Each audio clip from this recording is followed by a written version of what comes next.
Hello and welcome to another episode of the Cultured Nerd Podcast. This week, episode 22, we're going to be actually going back to the DC conversation, and we're going to talk about the recent release of Guardians of the Galaxy Volume 3, and with it, the online chatter that seems to show a lot of people being very confident in Superman Legacy now that this film has released.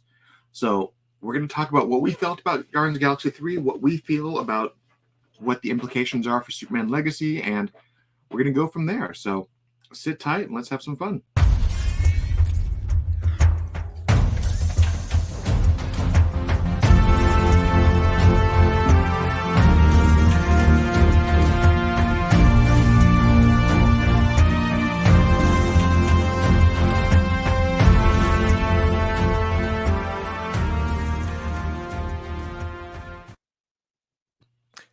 Only in 2023 are we going to be speaking about DC as we now talk about a Marvel movie for 40 minutes. It's so Guardians of the Galaxy Volume 3 came out. You finally got around to seeing it. And, yeah. I already put my thoughts online that essentially I loved the movie, and I thought it was probably one of the best things Marvel has done in a long time. And I think the reason why this movie was such a success in my eyes was the fact that it wasn't part of a bigger shared universe plan. It was literally just James Gunn made a trilogy that was kind of separate from the MCU as a whole.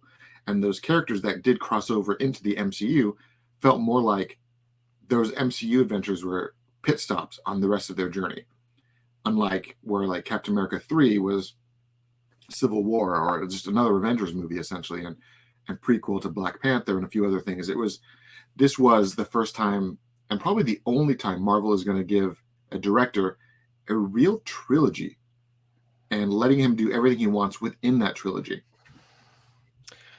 Let's put up the spoilers tag because I'll try to go as long as possible before we start hitting the beats of this movie, because it took me a while to see it, so it might take some of you to see it. I too really enjoyed the movie, and it makes me really sad to hear that, because as I was watching this movie, I kept asking myself, when was the last good Marvel movie I saw? Because this movie feels so a step above, just in terms of its planning and execution and the way that the scenes all played out. There's an emotional resonance to this movie that feels like kind of like the culmination in the last Spider-Man movie, where that movie like had so much clout, it spent all of its clout. I feel like Guardians also had so many of those like great big moments, but it's been earned over a decade, right? When did the first movie come out? 2013, 2014? Ish, yeah. I mean, it's been better part of a decade with these characters. Yeah, I mean, let me pull up the exact date for you because I know that we want to make Taylor, sure. I saw it on a Thursday night. There was nobody in the theater. It was a joyous occasion. It was a great movie experience. Okay, 2014 was the first one, 2017 was the second one, and now this one being 2023. And this one had a myriad of reasons why it took so long to get that way. With everything that had happened behind the scenes and James Gunn being publicly fired from Disney, and then jumping over to Marvel and over to DC, giving the Suicide Squad and the Pacemaker. Then while he was filming Peacemaker, they basically were like, hey, come back. And I had heard a little bit about what they were going to do without Gunn. And this movie almost never happened. And what they would have essentially made was the Asgardians of the Galaxy. And that ridiculous part of the beginning of Thor, Love and Thunder was essentially going to be a whole movie. Taylor, it would have been so bad. Oh my, Taylor, there was already stuff that felt like I feel like James Gunn got 3 notes for this movie and then they couldn't give him any more notes. And I feel like those notes were, you got to have kids somewhere in this movie. Like, just like, oh, you got to do that. I feel like Adam Warlock was shoved into this movie at some point. I don't know if he needed to be there, but okay, he is front and center in this movie. And then I feel like the third note was like, hey, could you make your creepy body horror stuff just a little less creepy? Because I'll tell you this, I see these movies sometimes and I ask myself, who are these movies for? This feels like it is aiming to the higher end of that Marvel catalog, but everything else feels like it's so young. It's very weird because I watched the movie and I was kind of thinking the same thing, like, who is the audience for this one? And it once again reminded me that James Gunn's audience isn't kids. And this movie was a solid PG-13 action movie with all that entitles in that recognition. One of the downfalls to this movie is that you need to be aware of all the other movies. Yeah. Now, it's a great trilogy of movies, and that's great, but as a standalone thing, it's crazy. There's only one line that makes any reference of the Christmas special, and it's all just cameo stuff. You know what I mean? He is not here to alienate his audience because you don't have Disney Plus. He's got a story to tell you. Yeah, I mean, they kind of started it with saying Nowhere is the new Guardians base, which they just reset as long as it, like, if you didn't see this special, you didn't need to. And the only line that was really necessary was the fact that the revelation of Peter and Mantis being siblings was made in that movie, and they just talk about it like it's common knowledge now. They do it so fast. What are you going to tell your brother? I'm not going to tell my brother anything. Like, it's like, oh, okay, that's it. That's great. You said it. There was that one little gag about Kevin Bacon being kidnapped that was like kind of a blink and you miss it cameo. But aside from that, it was very much like he had this movie locked in and ready to go, and then decided, let's do the Christmas special and let's film like a couple seconds of tie-in footage for this movie. Yeah. And that was it. But I love that this movie as a whole had a lot of throwbacks to the other two, a lot of the weirdness. The living space station and the suits made of living tissue and all that stuff, that was very much a James Gunn thing. It felt like a Ren and Stimpy joke. Because as you're watching it, you're like, okay, that's a biometric thing. But like, kids, that's a butthole ship, okay? They go to a weird butthole ship, and it's totally justified. You know what stood out to me in that scene, though? Welcome to the cast of Superman Legacy. All of his faces, all of these people that have stuck with him, he's going to be giving these actors parts. You know what I mean? If they went over here, they're absolutely going to go back over there. There was obviously people were like, oh, there's James Gunn's wife again as just some random security tech. But you also saw the pink chick that Peter was trying to seduce was a rat catcher from the Suicide Squad. And you had Nathan Fillion as well in another role in the trilogy. I mean, in the first movie, he was the big brutish alien that was trying to basically like, I'm going to make you my sex toy. Sure. And then in the second movie, he had like a visual cameo as on movie posters of Wonder Man that were in the background of the Earth scenes. But in this one, he was an actual security guard, and he had lines and dialogue and like a little bit of story arc, and everything he said about like, I've got one of those too, this guy's an idiot, like all of that stuff was very James Gunn humor. Like, I really enjoyed it, and especially here he's just like, do you even talking? Like, why are you talking to me? Like, why are you so dumb? Like, it just felt like a lot of James Gunn's direct humor. This is a compliment in the best possible way. This felt like a Guardians meets Star Trek movie. I kept watching this and being like, it's so great to just have like a villain who's bad. He's just he's just a piece. He's just a POS. He's just a bad guy. Was like probably one of Marvel's best villains. Like, I thought he was such a cool character. Very much what he was in the comics, right? Very much like inspired by the things that he liked about Earth, but thinking that humans were the problem. Everything about that was straight out of the comics. Like the whole counter Earth with the animal people, that's all comic stuff.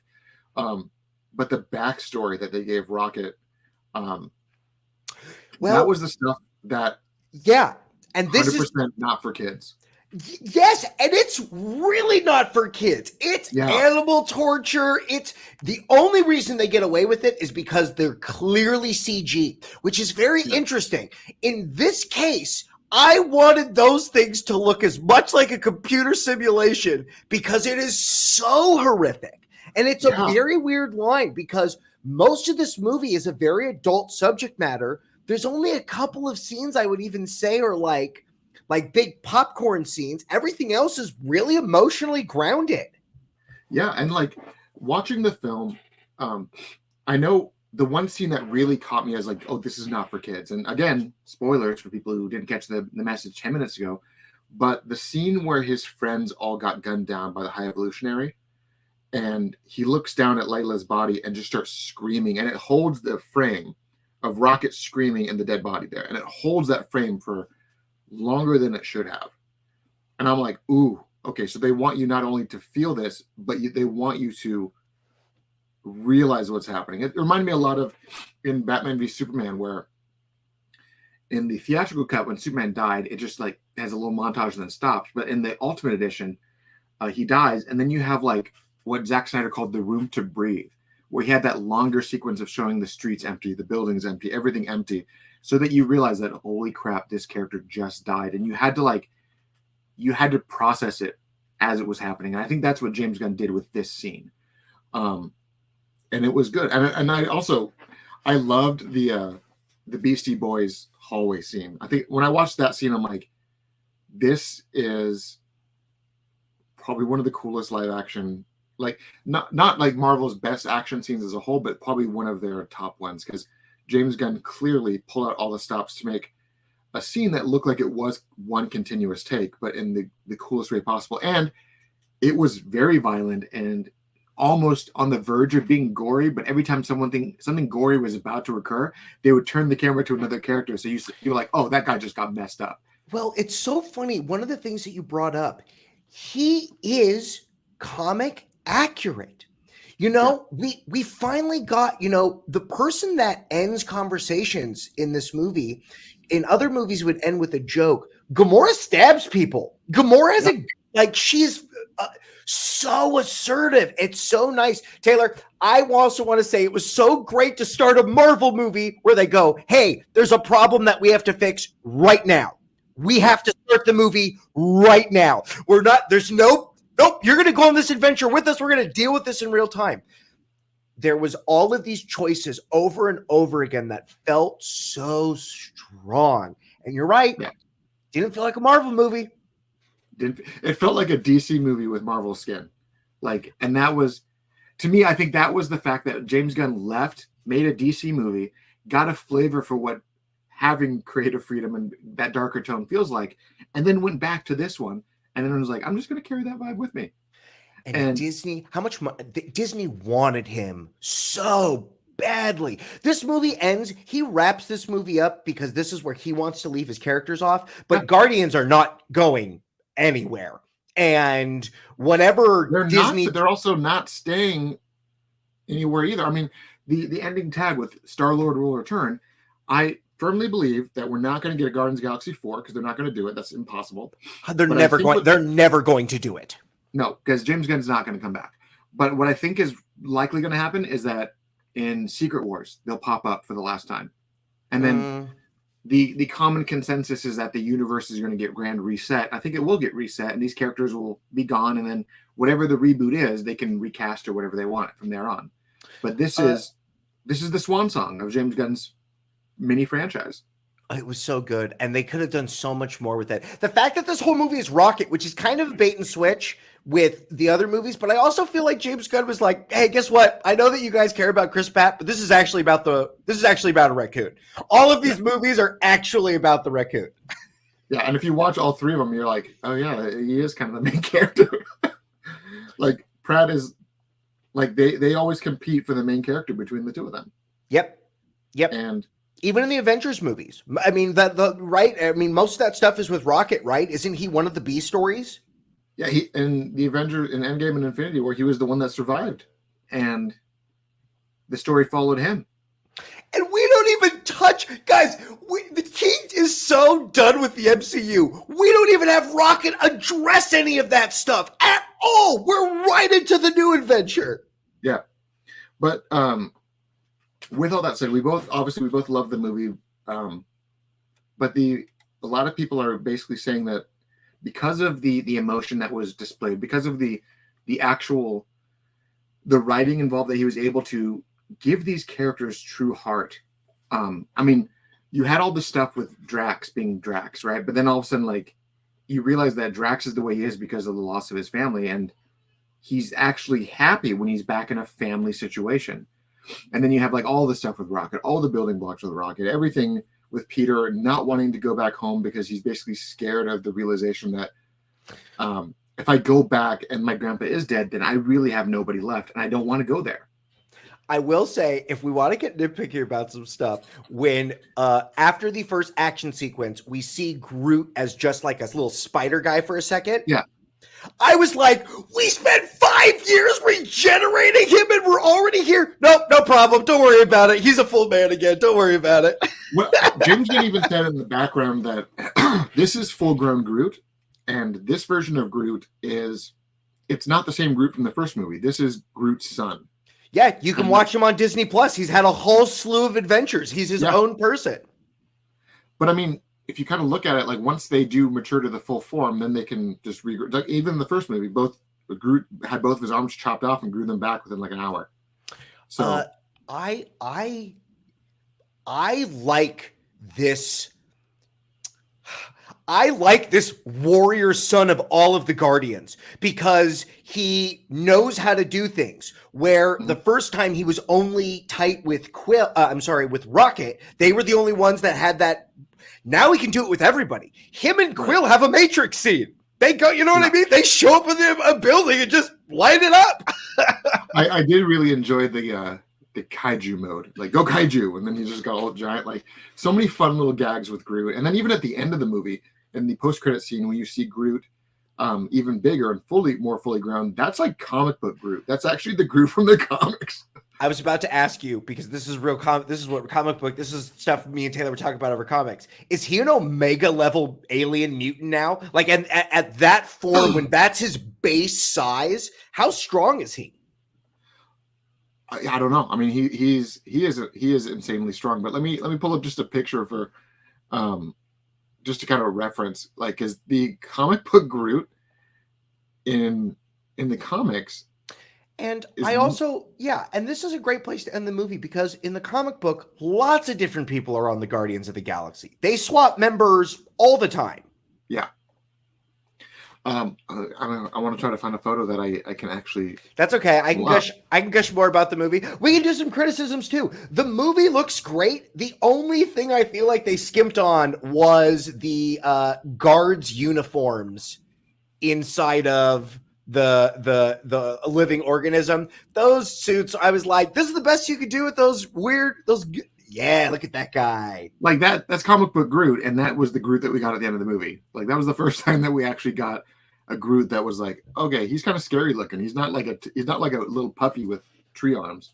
Right. He's a scary dude.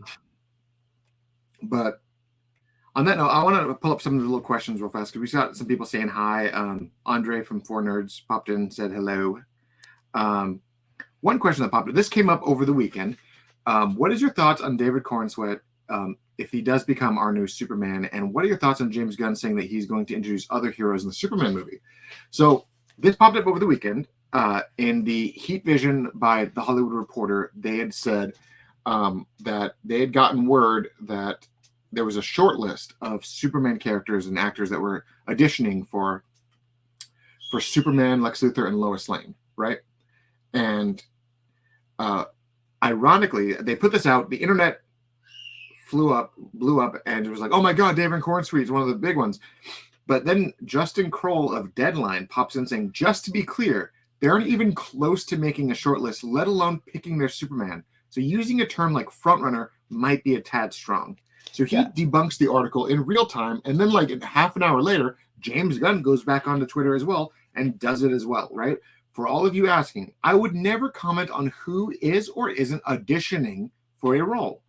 That's the actor's business only, and isn't something I'd make public unless they did it first, after the fact, like Glenn Howerton or Zachary Levi having both auditioned for Star-Lord and being top choices. For now, only one person has been cast in Superman Legacy, and it isn't any of the regular players in the Superman world. Insert merman emoji. The merman emoji could mean either two things. One, there's that throwaway line from Peacemaker where Vigilante throws the mermaid emoji as his everything emoji. Like, it's my happy, sad fuse style. Like, it's his everything emoji. So people are like, is it Vigilante? Sure. But at the same time, Merman could also be Aquaman, referencing Jason Momoa, and the ongoing rumors that Jason Momoa is going to be playing a different character.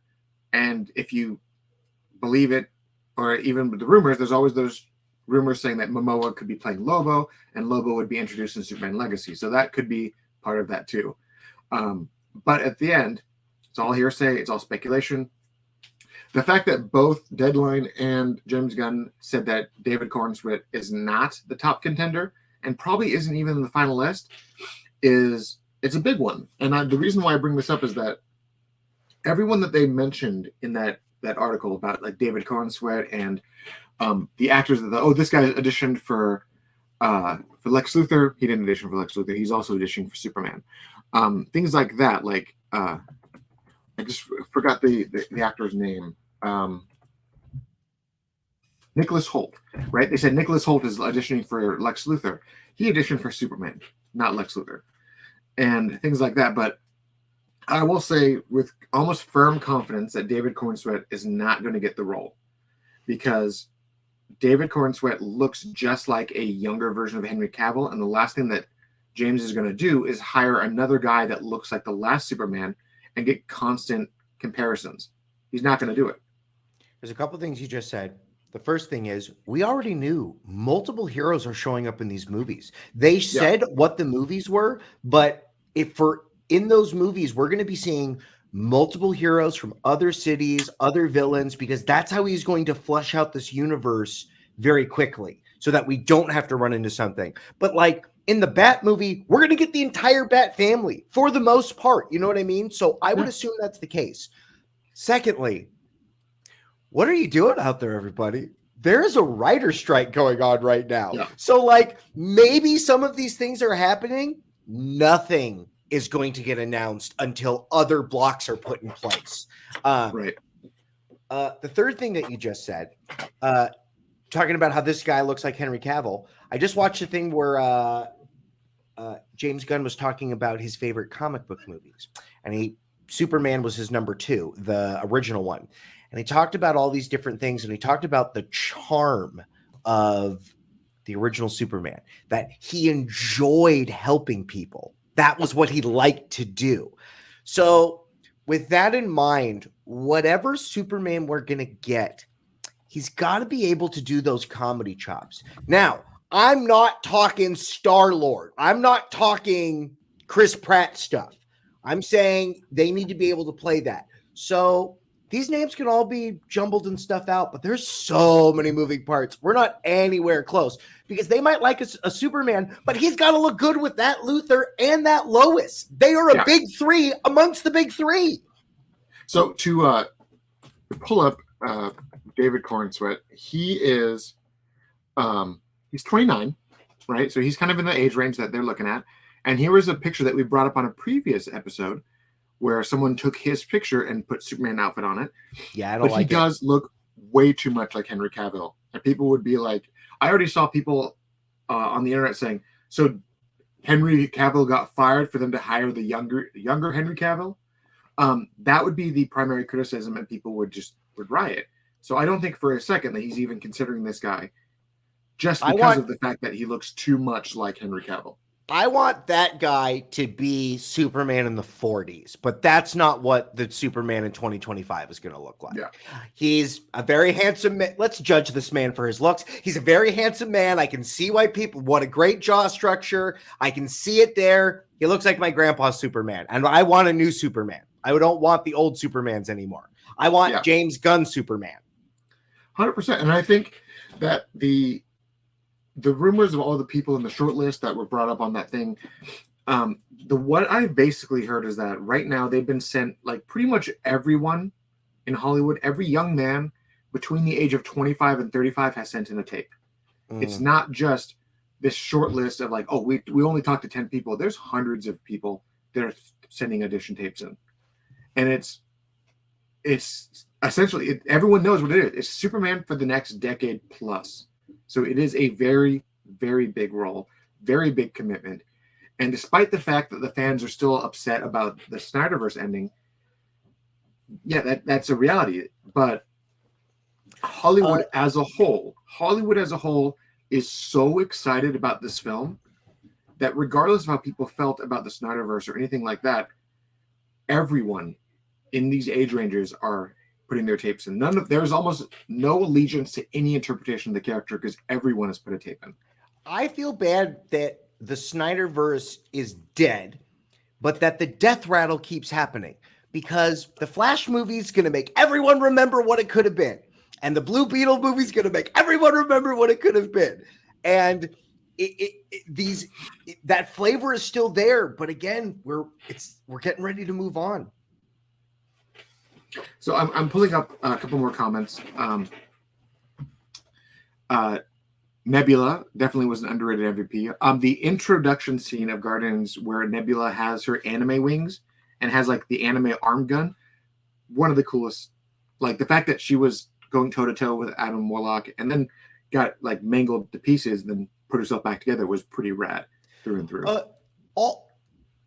She was a weird character for a long time. She's fully into that universe. I love what they gave everyone a not a significant power up, but like you can see that progression over time. And I like that they didn't back away from that. And Nebula takes care of business. She's one of the business people on the team. Yeah. Alan Richardson played Aquaman in Smallville 2. That could be a good one too. Alan Richardson could be in this film because James Gunn is not against anyone who has ever played a role in anything DC from appearing in a new role. Because other directors were very much like, oh, fresh faces across the board. Nobody can be anybody.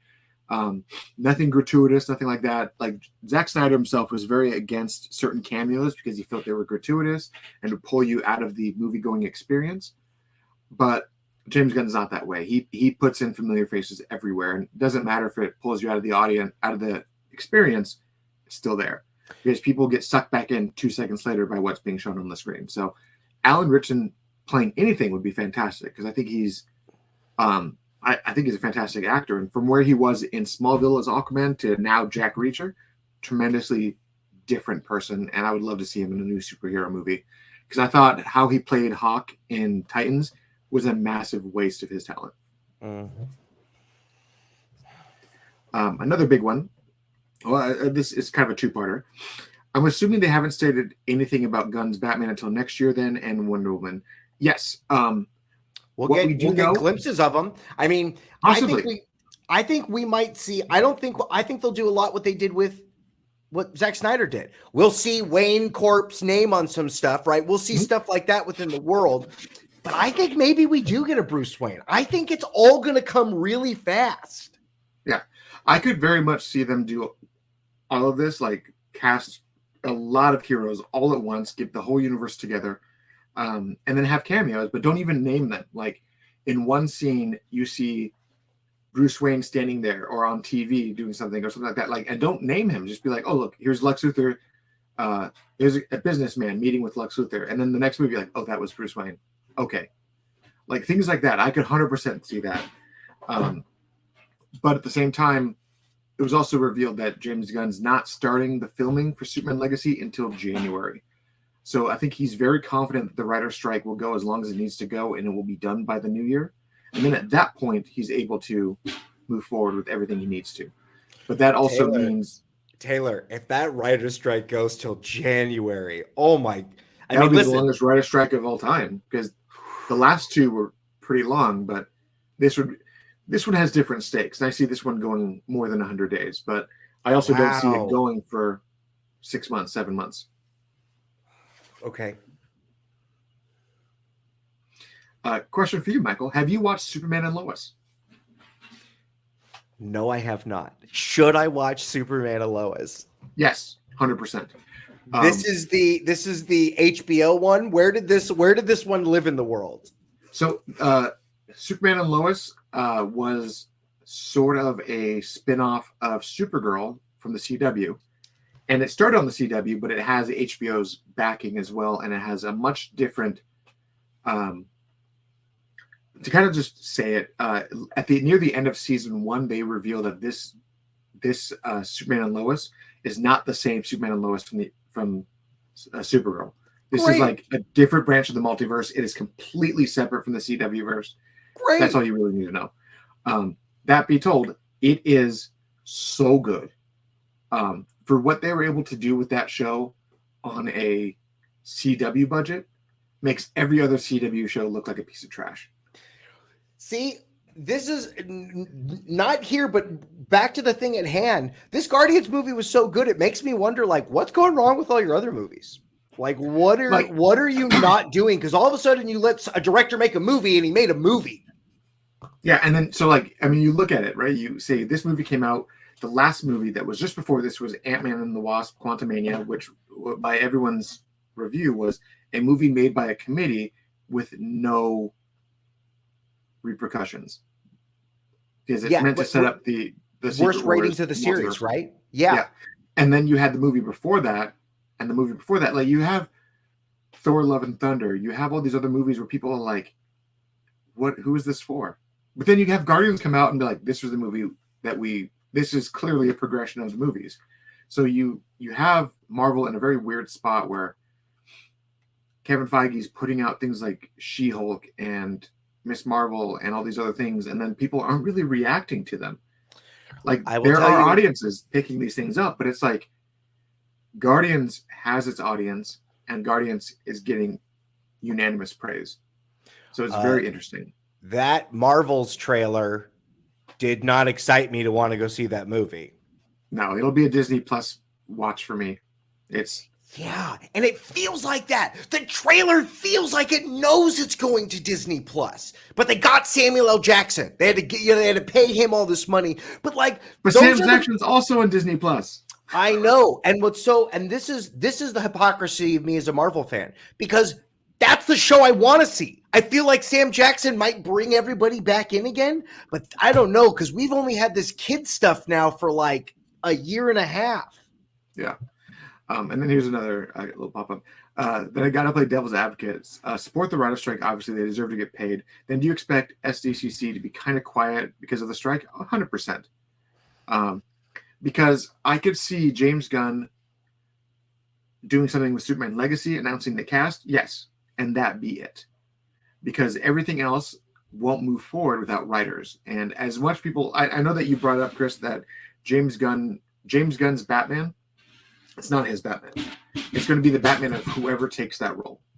And that's what James Gunn is saying that he wants to do, is that he wants to basically create what Zach wanted to do before, like make a sandbox, have a planned universe within that sandbox, and then allow the director who comes in to dictate their part of the corner. And that's what he wants to do. And he wants to help them achieve their role within the shared universe. Do you feel like that scene in Guardians 3 when Quill is in the elevator bitching about everything that's happened to him? Do you feel like that was him just like trauma dumping on like, oh, here, I left these characters to you and now here's the story I have to jam into this movie to make all this make sense? I honestly think so, because he even said in other interviews that he wasn't super thrilled by what happened to the characters that he wasn't directing. So I could see that whole thing where he's like, this happened, I screwed up here, I did this. Him just basically like, I have to acknowledge all the stuff that other people did, and I'm not really happy. So it's exactly what it felt like. He's like, I gotta tell everybody this stuff happened just so you know I'm aware of it. Here's another fun question about them. Odd question. Any interest in Shin Kamen Rider? Michael, have you ever watched Kamen Rider? I feel like I've seen multiple clips about the toys and fight scenes from the show, but no, I haven't watched the narrative of it, but I am aware of it. Yeah, we're both aware of it. I know that when we were kids, we watched the Americanized port of that show when the Power Ranger like adaptation where they took one of the seasons and turned it into what was that show called again? It's weird. I don't remember that one. I remember Ultraman, and he would go inside the computer, and I also remember We Are VR Troopers, and then VR Troopers, I remember that one. And then what you're talking about is Gridman, which they named Superhuman Samurai Cyber Squad, which was, I love that show, and I still have my figures from that show. What was that show? It was like Beetleborgs. No, that was a different one. That came later. There was even an episode where they crossed over with Power Rangers in space. Oh, where like the character basically like was responsible for creating Alpha 5. What was that guy's name? Did they just call him Masked Rider? I think that's what it was. Masked Rider. I believe it was Masked Rider. Right? Yes. I want to say I've watched multiple breakdowns of Power Rangers. I've watched those videos. Yeah. Okay. I just Googled Masked Rider, and he crossed over with the Mighty Morphin Power Rangers and then Zeo as well. And then again. Yeah. So Masked Rider. So he's in a shared universe. My first introduction to Shin Kamen Rider was Masked Rider back in the 90s. And then I've seen some of the newer stuff, and it's pretty cool. I would have to sit down and really commit, but I do have some interest in it, but I have not like. Where do I watch it? Deep dove into it. Is it on Crunchyroll? No, it's not. You would have to like pirate it somehow because there's no real way to. Yeah. I get it. I get that VPN is easy, but it's real easy to sit on my couch. And if it's not there, it's like, oh, I got to do another step. It's like that one time we tried to watch the Japanese Power Rangers, and it was a battle for us to try to get through it. Because it was just like getting that those 2 or 3 episodes we got were like an exercise in how patient we were. And then it just didn't really pay off. Here's another one that pops up. Superman Legacy is the hottest piece in Hollywood. Speaks volumes about the confidence the industry has in Gunn. Yeah, it really does. Because James Gunn has, with the announcement, James Gunn sold out a handful of comic books. And then he even told people that these are the comics that we're taking elements from but not basing it, and people still bought the comics. Huge. Yeah, the industry is really like. I think everyone's just excited not to have just to do things differently, just to do these stories differently, because there is a sameness to the Marvel machine, and the good side of it is it keeps that work going. It produces all of that stuff, but the downside is there is a sameness to it that. I'm excited for something different. I mean, look how happy we were when Doctor Strange felt 2% like an Evil Dead movie. And now after watching Guardians 3, it's like, why couldn't you have let him do more? Yeah. I mean, maybe he didn't have any more ideas, but it was like, I bet you could have let him do something else. So here's another one that popped up, and I do want to talk about this a little bit. Just to add onto the Gunn comment, I think he's such a good person to work with. Like the way his cast fought for him and talked about him in a good light. James Gunn has the same kind of cast cooperation that Zack Snyder does with his people. Like when they get their people are ride or die with him, and it's very much the same way Zack is. And I know that there's been a lot of behind-the-scenes controversy with James Gunn, and there's some people that don't like James Gunn for some behind-the-scenes stuff, or not even specifically toward him, but some of his entourage that people don't like. And I understand that. You can't control everyone around you in your circle of friends, because a lot of our friends, Michael, you and I both know, a lot of our friends growing up have made some very dumb decisions, and there's nothing we could have done about it. So there's nothing we could have done about it, nor did their poor decisions reflect on us, because they were going to do those things regardless of what we did. We tried to stop them. Yeah. And then in this comment, this is kind of what I want to also piggyback on. Just excited that DC will finally be handled by its own directors instead of corporate executives. I think that's why the studio, why Hollywood is excited about DC and Gunn's DC, is because that this is different. Previously, people didn't like jumping onto the DC machine because the DC machine, everyone in the industry knew that it was puppeteered by a boardroom in Warner Brothers.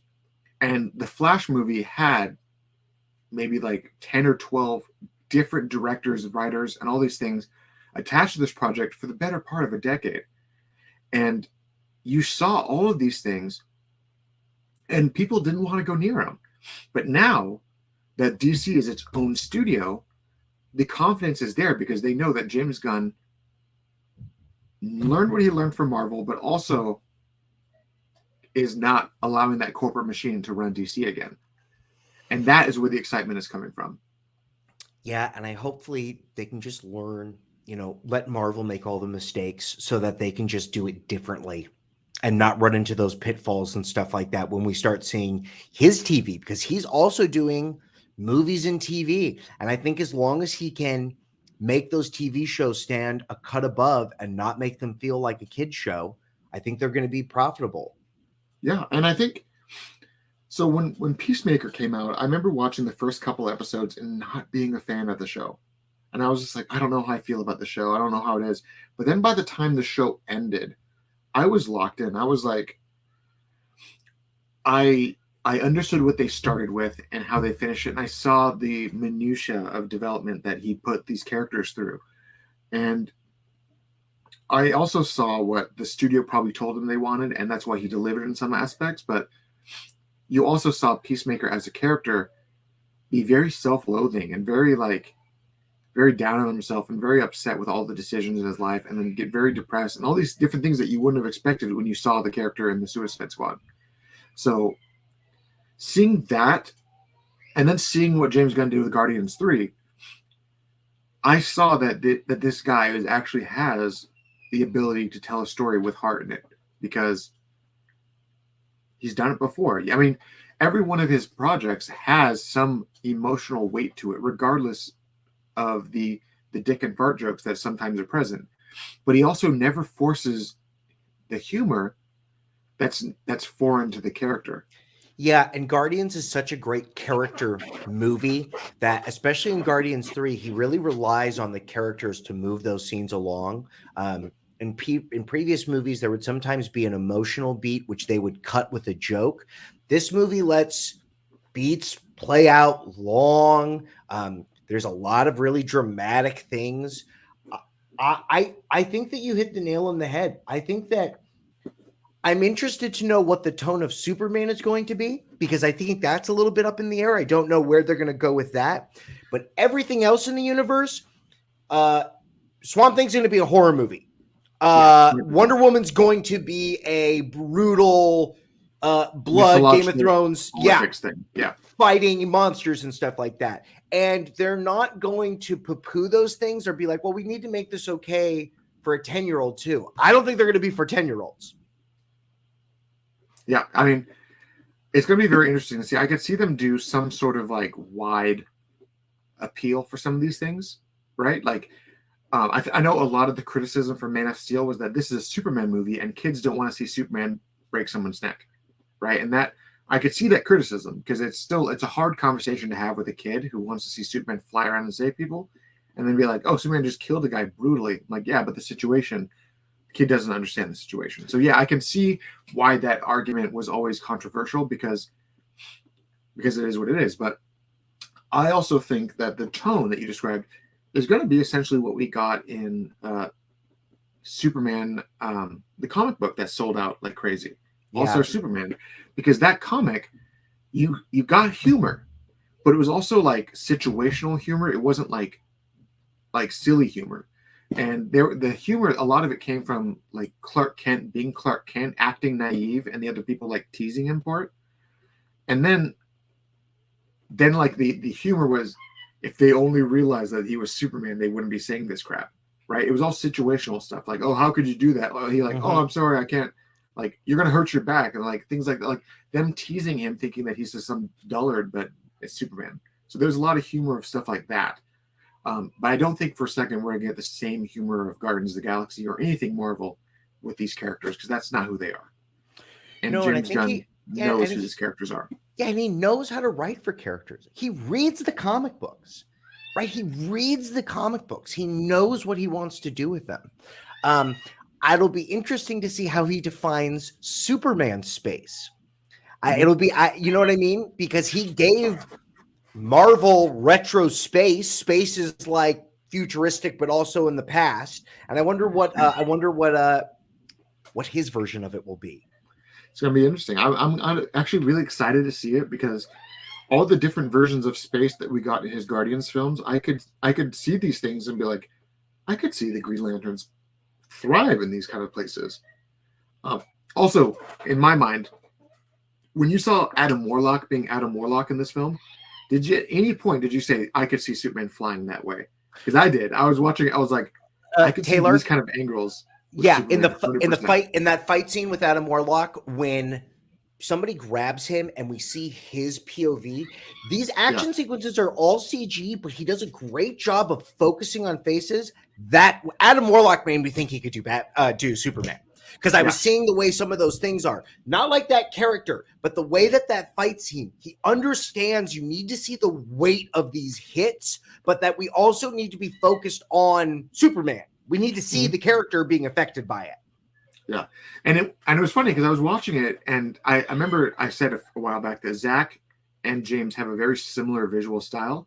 And this movie 1,000% solidified my view that James Gunn and Zack Snyder have a ridiculously similar style. Because in terms of set pieces and colors. Yeah. And like how Adam Warlock flew was very reminiscent of how Zack Snyder had Superman fly, but also much more bright, because Zach makes all of his movies in kind of like this blue tinge to them to kind of set that way. But James Gunn does the same filtering effect in brighter colors. Yeah. So I was like, I could see this work very well. This is fine for me. I mean, maybe you just need to be an experienced filmmaker to do a Superman movie, but I feel like he can do it. I feel like this work, especially this last movie, it hits on a number of different levels. Yeah, 100%. And I said on my social media that after I got out of the movie, I walked out and I went to the socials and said, hey, after seeing Guardians 3, I believe that James Gunn can deliver something amazing with Superman. And I even said, I'm like, it's not to discredit what Zach did, because I love what Zach did. I love so much the DC universe that Zack Snyder created with his franchise. But I also know that my view of these films is not the same view for general audiences. And watching general audiences fall in love with what James Gunn just did means that this will be the first time that DC may be loved by the general public. Do you understand what Taylor just said? He likes the old stuff. He likes it. That really gels with him. He wishes he could get more of that. But knowing that these movies are going to be for a larger scope and that more people are going to be brought into this fandom means that it's going to continue on. And it's going to be the success of this will allow for more big ideas and more different ideas and more heroes and villains. It's not going to be limited by the committee wanting to push some movie. Superman Legacy comes out and it's going to be a success. Then that means the next movie gets to come out and that same vibe is going to exist and people are going to show up. And the anti-Zack Snyder stigma that exists by the general populace who can't answer why they don't like him, that's not going to exist here. And it's going to allow this is going to be the first time on film that we may actually get a Crisis project or a Kingdom Come project or any of those things, because when this universe is successful, and it will be, because people genuinely love DC characters. And when it is successful, we will get the shared universe that we wanted for like 20 years now. And there are 3 fake Zack projects coming out. If Blue Beetle doesn't do well, they'll blame Zack Snyder. If The Flash does well, they'll say, oh, we should have done more Zack Snyder. And when Aquaman doesn't do well or makes any reference to any of that stuff, it's just going to make everyone sad again. Yeah. But even then, like I said before, the first Aquaman and the second Aquaman were not a part of what Zack had planned.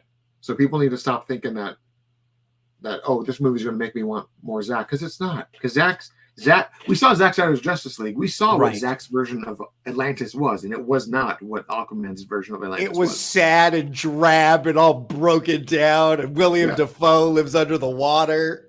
And then with James Wan Atlantis, it was Tron Legacy underwater.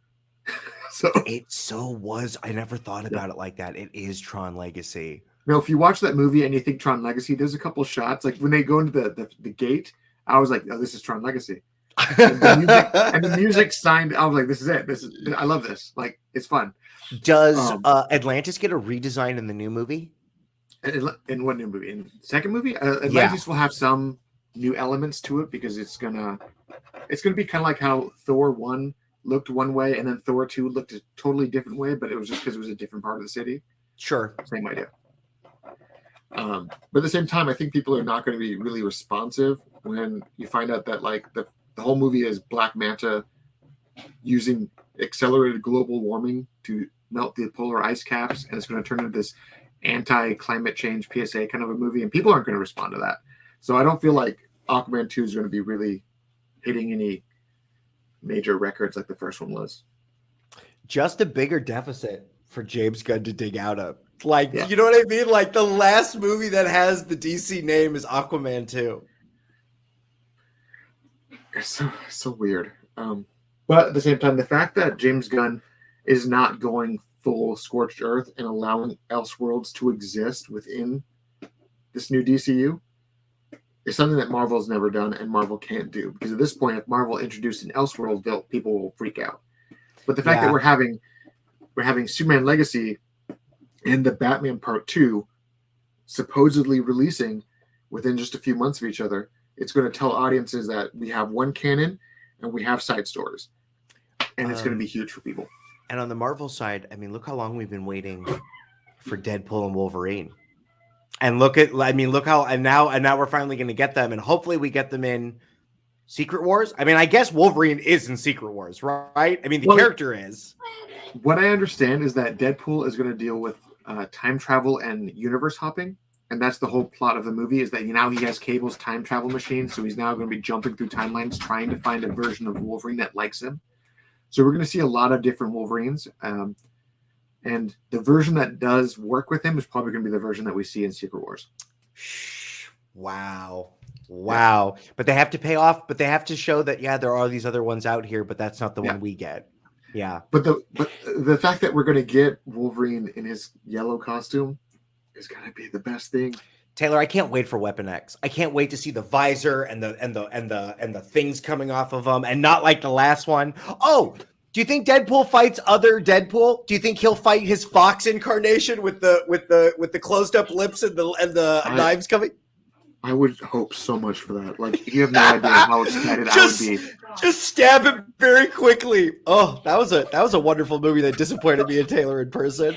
So my son got into the room. Hold on, Seb, I'm live. Give me the kid. Hi, this baby. Is the baby.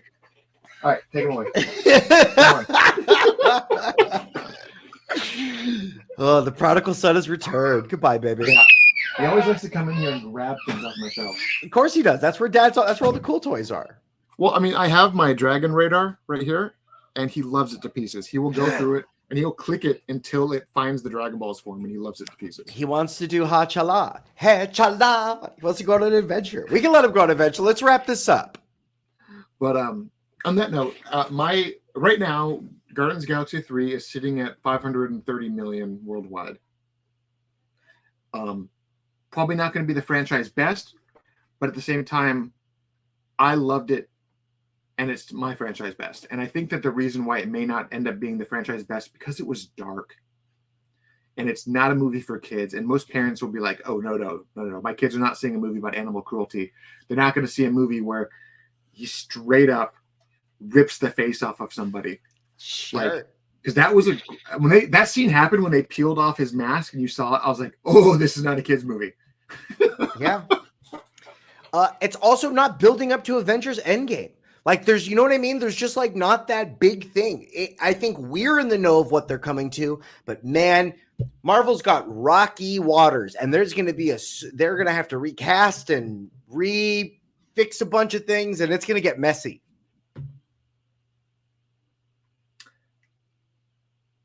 Interesting. So just to reiterate, the Snyder Cut is canon to The Flash. I think people need to... my buddy saw The Flash yesterday and said, yeah, Snyder Cut is canon. So no matter what, people need to be aware that if they hate on the Flash movie, this is canon to that last Yeah. one. That's exactly what I said. I mean, I didn't know it was that one. I got the other two wrong. But yeah, some of this stuff is all going to be one-to-one connected. Well, the fact that so I'll just go into here's a spoiler alert. Here's a big one. The whole conversation that we've seen little snippets of in the trailers about Barry saying that he's time traveled and Bruce like, don't do it. You're going to break the universe. He references stuff that only happened in the Snyder Cut. Sure. So that whole like people, yeah, this. Which also speaks to the success of that Justice League movie. That this movie that had been retooled, they retooled it again and brought Ben Affleck in to link it to that movie.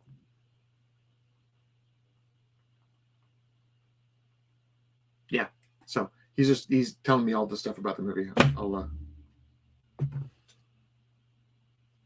Well, really enjoyed Guardians 3. If you have not seen it, I would absolutely say go see it because I think it'll show you how James Gunn has evolved his writing and what maturity he's going to bring to a future project. Yeah, 100%. I mean, go ahead and watch the other movies before you get into it. And then you'll see that this one is clearly different. He's clearly matured a lot since the first one, and it's definitely changed. You're right, especially in use of colors. The movie is not as bright. There's the universe is a little bit more grimier.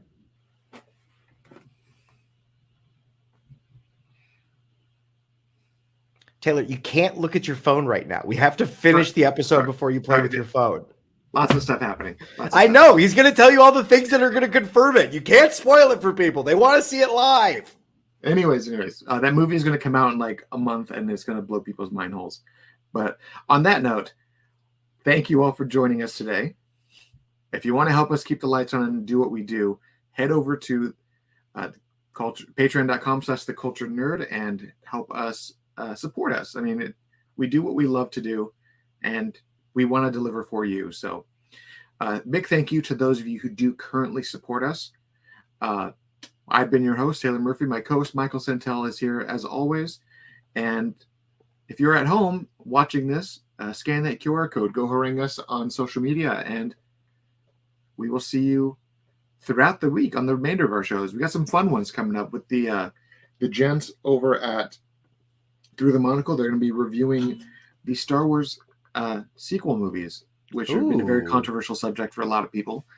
And their stance is kind of my stance too with The Last Jedi. So they'll talk about that at length. And then for later on this week with the comic book show, last week they did Kick-Ass Volume 1, and this week they're going over Jeff Johns' Flash Rebirth back in 2008. And that was a fantastic book. So lots of cool stuff to talk about this week, but we will see you all on the next show. Bye-bye. Bye-bye.